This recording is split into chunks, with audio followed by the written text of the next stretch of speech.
around here that's been known for special teams. Yeah. You've spoken highly of him, though. You Yeah, I think like that him. I like him. He's a gritty guy, and he's a huge effort player.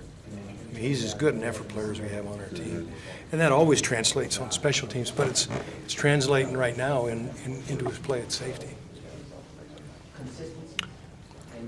When you personally, now that you're kind of settled in and have 8-9 practice under your belt, what's the relationship with corners and safeties and working with Kerry again? Oh, it's how's that great. developing? I've really enjoyed it. You know, I've always admired Kerry Cooks. You know, I admired him when I was his coach, and to see how far he's come as a coach really is really fun for me.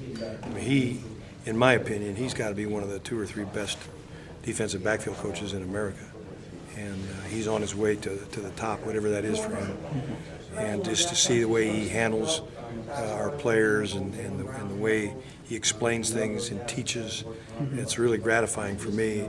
And I'll tell you what, I'm impressed. I really am. I'm impressed with him. I'm impressed with Bob Diaco. Mike Elston, that whole defensive staff is extremely impressive to me. And I've been around. I've seen a lot of staffs. I don't think there could be a better group of guys than those guys. Bob, were you in touch with those guys over the year? Did you? Yeah. So I stayed in close touch with Kerry, as I do with all my former players, and Bob was a real resource for me. When we were out at San Diego State, we went to a 3-4 defense, and the guy that I went to research it was Bob. And so I spent a lot of time with him. I coached inside linebackers out there. So again, he was the guy that I leaned on for research and technique work and ideas. So I've had great respect for what Bob's been doing for a long time. could you tell when he was a young guy that he had this kind of ceiling?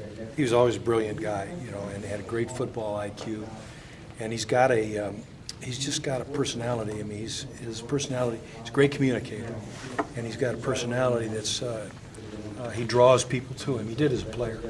He was able to draw his teammates to him. And he had tremendous influence on our team because of that.